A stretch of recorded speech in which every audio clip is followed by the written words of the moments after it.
Hey there, friends. So it's been a busy morning.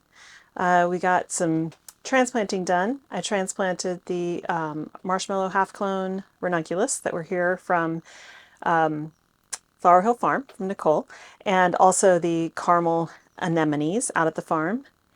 And then we came back and we put in a bunch of bulbs in the bed that we started in the spring over here near the greenhouse. And because what's in there now is hostas and stuff that are going to die back completely. And so it'll be a bare bed in the fall, in the winter. And then in early spring, these things will start to come up. So what we've got in there is a nice combo. I think these will be really pretty together. This is giant alliums in the back here. These guys get up to 36 inches high. And then we've got a row of grape hyacinths. These guys can get 6 to 8 inches high.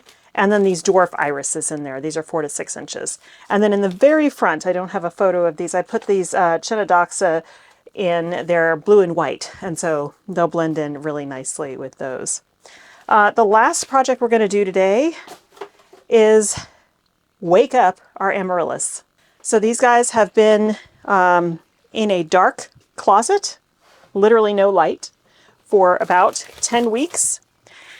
And now we're going to start to wake them up. So they are in here. They have a nice root system. This is from last year. Last Christmas, we potted these up.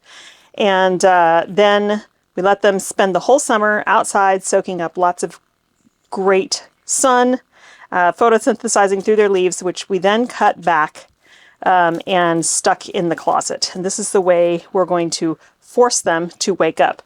Amaryllis are a South American species. There's also some that you can get from the Netherlands, but these are the South American variety. So they actually want to bloom. They are warm weather plants. Where they grow natively, they bloom in the summertime.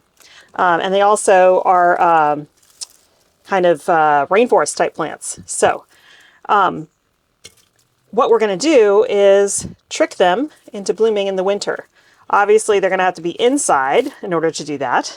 So the way this goes is we are going to water them now. They've been bone dry in the dark for 10 weeks. Now we're going to give them water just once. We're going to water them once and then not again until they start to sprout green. Now this is very, very important because if you water them, and don't get impatient. A lot of people are like, oh, but it's been a while and they haven't bloomed yet. I should water it again. Don't do it. Once, that wakes them up. We're going to put them in here in the greenhouse where there's bright light. They will eventually send up a shoot, and that's when we start watering again. And then even then, you have to be careful. You don't want to rot these bulbs out. So when you're watering, you don't want to get it down inside the bulb. We're only going to water the soil around them. And then we are going to put some sticks. I cut a bunch of branches from the cotoneaster. I'm going to add those, so I'm giving it a lot because the soil is very dry. And again, we don't want to get it down inside the bulb, but it'll all soak in, and I promise you, they will wake up. You only need to do this once. Okay, so what we're going to do is make little cages. I did this last year and it worked amazing. I've got these green cotoneaster sticks, which I've stripped the leaves from. We're going to make little cages over them because, as you probably know, see now I can see the soil is nice and soft. As you probably know, with amaryllis, they get tall and they tip over as soon as those blooms start coming. And it's hard, you have to stake them. So I like to stake them in advance by creating nice little pretty cages around them with these sticks. You can get anything, but this is cotoneaster, but willow would work great. Anything that's flexible, right? So like I can bend these and stick them in the soil and they'll work great. So we're going to do that. And then I'm going to do a covering of the soil with some moss. Number one, to keep the moisture in the soil, but also just because the dry dirt just isn't very pretty. So let me get that done. It's going to take some fiddling with these sticks to get the right shapes and sizes, but once we get them in, they'll be great. I do have a huge container that has 3 of these bulbs in it, but it actually bloomed again for me this summer. So I couldn't make it dormant. So it will just come into the house. Well, I'll keep it in the greenhouse over the winter. It won't bloom again. Probably it'll start now on a summer cycle, but that's okay. So we've got these three, and I will probably pick up a few more to put in a larger container again, because last year I put them in, those three were in that container, and I had a big cage over it, and I strung fairy lights on the cage, and it was really, really pretty. And I had, for Christmas, I had the moss around them. I'll see if I can find some pictures for you.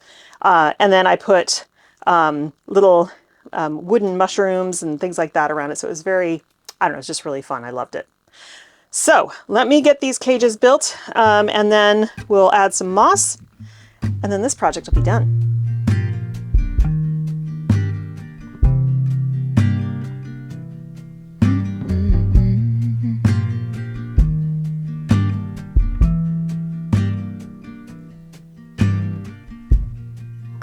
Soft, turn the key and cooler on.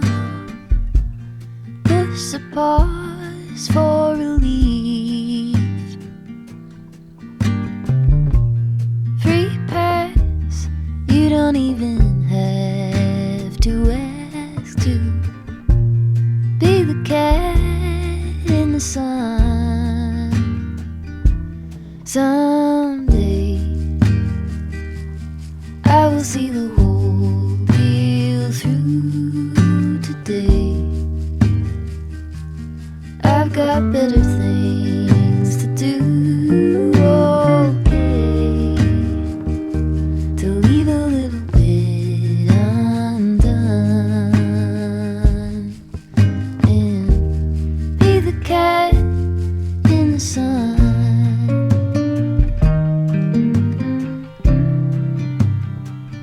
Be the cat in the sun.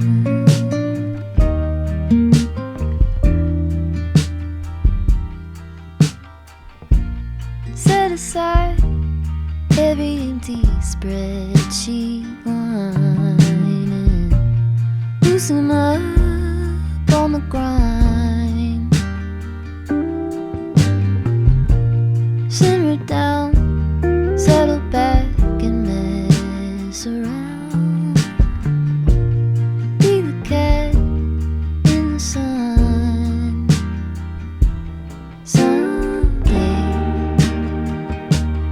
I will see the whole deal through today. I've got better things to do, okay, to leave a little bit undone. Be the cat in the sun.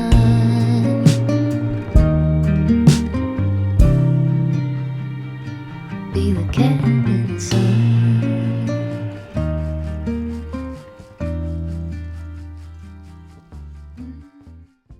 Okay, here they are on the very top shelf in the greenhouse here.